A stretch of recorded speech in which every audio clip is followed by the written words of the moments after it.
আসসালামু আলাইকুম, welcome to my daily blog. সবাই কেমন আছেন? আপনাদের দোয়া আলহামদুলিল্লাহ আমিও ভালো আছি। প্রতিদিনের মতো নতুন একটা ব্লগ নিয়ে আমি হাজির। সবাই কেমন আছেন আপনারা?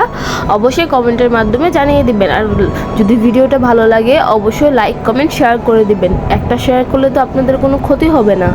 তো ঘুম থেকে উঠে ফ্রেশ ট্রেশ হয়ে চলে গেলাম তার বাবার কাছে নাস্তাটা পিক আপ করতে। তো টাস্তা নিয়ে চলে আসলাম। অনেকে প্রশ্ন করছেন টাস্তা কি? টাস্তা হচ্ছে চা আমার ভাষায়। যাই হোক, জাস্ট ফান করছি। তো ম্যাডামও ঘুম থেকে উঠে গেছে, ওকে ফ্রেশ ট্রেশ করবো, ওকেও নাস্তা খাওয়াতে হবে। আর দিন যাবৎ ও কেনই জানি ঠিক মতো নাস্তা বলে লাঞ্চ ডিনারই ঠিক মতোই খাচ্ছে না। দিন দিন বড় হচ্ছে আর ও ফাইজলামিটা বাড়ছে। এতদিন ঠিকঠাকই ছিল, এখন অনেক বেশি খাবার নিয়ে জ্বালাতন করে। তো যাই হোক, ওকে আস্তে আস্তে আমার ওই কাজটা সারতে 1:30 বেজে গেছে। ওর বাবাও চলে আসছে। এর মধ্যে ওরে গোসল টোসল সব শেষ। তারপর হচ্ছে ও এখন ঝুটির জন্য কান্না করতেছে। আমি বলতেছি তুমি এখন ঝুটি কইরো না, আমি যখন যাব নানু বাসায় তখন ঝুটি করে যায়, চুলগুলো সুন্দর থাকবে। এখন যদি ঝুটি করে দেয় তোমার চুল নষ্ট হয়ে যাবে। এটা বলার পর ও একটু ঠান্ডা হওয়ার পর হচ্ছে ওরে বলতেছে তোমার চুলগুলো আমি ফেলে দিব। ও হচ্ছে ওর খেলার মধ্যেই মগ্ন হয়ে আছে। কয়েকবার বললাম, ও তাকাই না। তারপর হচ্ছে কি ও একটু ঘুমাইলো। এর মধ্যে আমিও টুকটাক কাজ ছিল, লাঞ্চ, তারপর হচ্ছে ব্যাগ ট্যাগ গুছানো। ওই যে পিছিয়ে 2টা ব্যাগ আছে না, ওই 2টা ব্যাগ নিয়ে আমার যেতে হয়েছে। তো তার রিস্কার জন্য বসেছিলাম। তো ওর বাবার দোকান থেকে 2টা এগুলো নিয়ে চলে যাবে।